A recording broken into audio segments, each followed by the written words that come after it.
So hello guys, welcome back to our next video of IE Rodolph series. So let us continue.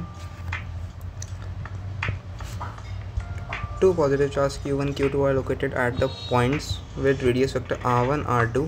Find a negative charge q3 at a radius vector r3 of the point at which it has to be placed for the force acting on each of these three charges so that it can be equal to 0. सो अपने पास में कुछ ऐसी situation रही होगी जिसमें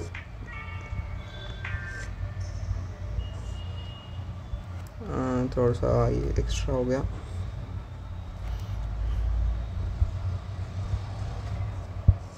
Q1, Q2 and here will be Q3 on the line so that it can nullify the forces R1, R2, R3.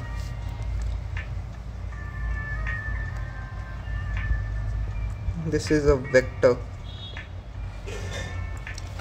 so we can see that this vector and this vector will be R1 minus R3 vector by triangle law, and here triangle law of vector addition.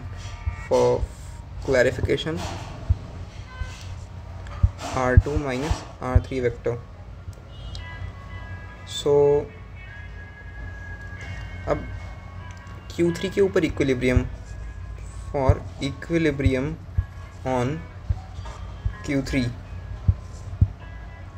अपने क्या करना पड़ेगा, जो भी forces उसके ऊपर होंगे वो सारे के सारे नलिफाई होने पड़ेंगे. सो के Q1 Q2 अपने को जैसे vector form of Coulomb's law पता है सबको, जैसे कि F vector is equal to k Q1 Q2 R vector upon R vector का मैग्नीट्यूड का होल क्यूब. ये होता है. तो बस ये वाली जो प्रॉपर्टी है अपने इसको ही यहाँ पे यूज़ करेंगे.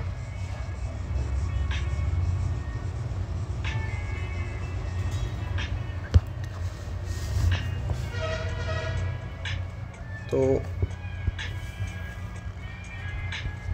के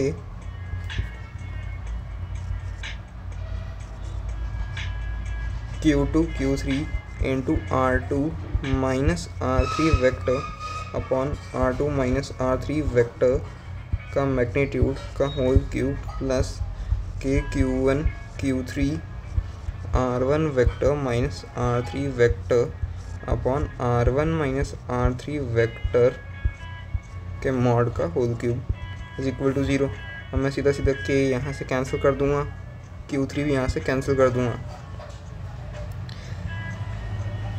सो अपने पास यहाँ पे और अपने को जैसे कि अगर दोनों को चेंज करते हैं, जैसे कि अपने इससे और ये बता सकते हैं सीधा आगे जाके अगर मैं लिखूं तो Q2 by R2 vector minus R3 vector.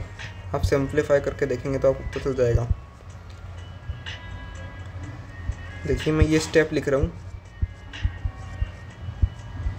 इसका रीज़न आपको सोचना पड़ेगा क्योंकि मेन ट्रिकी पार्ट जो है वो यही है.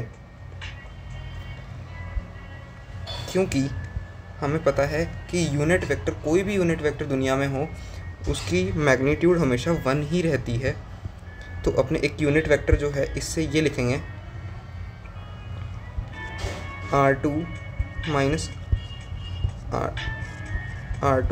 R3 vector is equal to minus of R1 vector minus R3 vector, as you can clearly see from diagram. Minus R3 vector, क्योंकि R2 माइनस R3 वेक्टर की डायरेक्शन कहाँ पे है, R2 माइनस R3 वेक्टर की direction वो इस direction में है, लेकिन R1 माइनस R3 की डायरेक्शन इस डायरेक्शन. तो डायरेक्शन को अपोजिट करने के लिए अपन ने एक नेगेटिव लगाया जिसकी जिस डायरेक्शन इस तरफ हो गई और दोनों को मैग्नीट्यूड से डिवाइड किया तो उसको यूनिट वेक्टर बना लिया. फिर अपन ने ये वाली जो चीज़ है ये अगर इसमें रखेंगे तो ये रिज़ल्ट अपने पास आ जाएगा. ये इंटरेस्टिंग पार्ट था इसका. तो अपन जब इन दोनों को यूज़ करेंगे तो अपने पास फाइनली ये चीज़ आती है, R3 वेक्टर जो है वो अपने पास यहाँ से निकल के आ जाएगा root Q2 R1 vector plus root Q1 R2 vector upon root Q1 plus root Q2, और इक्विलिब्रियम Q1 पे भी होना चाहिए, तो उसके लिए सेम मैं वही लिख दूँगा। अब मैं लिख रहा हूँ Q1 के लिए, क्योंकि अपने को कोई भी दो रिलेशन से निकाल के अपने को वैल्यू निकालनी है किसकी, Q3 की। तो मैंने एक बार लगा दिया किसके ऊपर, Q3 पे लगा दिया, एक बार मैं Q1 पे लगाऊँ या Q2 पे लगाऊँ एक ही बात पड़ेगी वो।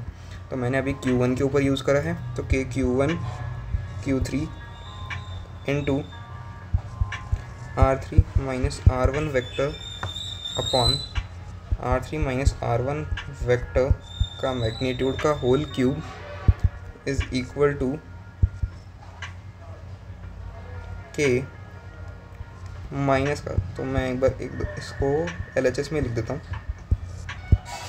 Plus K Q1 Q2 into R2 minus R1 vector upon R2 minus R1 vector का whole cube is equal to 0। तो अपने यहाँ से अब फर्दर सॉल्व करेंगे तो अपने पास Q3 की वैल्यू आ जाएगी माइनस Q2। मैं यहाँ पर टाइम वेस्ट नहीं करना चाहता, इसीलिए मैंने इसकी कैलकुलेशन पहले से कर रखी थी, बट लिटरली ये बहुत बढ़िया क्वेश्चन है। JEE एडवांस के अंदर अगर ये क्वेश्चन आता है सही में बहुत मज़ा आ जाएगा, क्योंकि जिसने एकदम बहुत बढ़िया तरीके से तैयारी कर रखी है वो ये कर पाएगा, क्योंकि बाकी सारे बच्चे तो इसकी क्वेश्चन की अगर लेंथ अगर कोई पहुंचता भी यहाँ तक तो उसकी लेंथ देख के हट जाएंगे। एंड फाइनली ये वाला जो रिलेशन अपने पास जो आया, ये वाला रिलेशन और जो ऊपर वाला रिलेशन था अपने पास में, उन दोनों रिलेशन से अपने बता सकते हैं कि Q3 जो है माइनस सॉरी गाइस फ्लो में हो जाता है कई बार, minus Q1 Q2 upon root Q1 plus root Q2 का whole square. This would be your final answer. Thank you guys.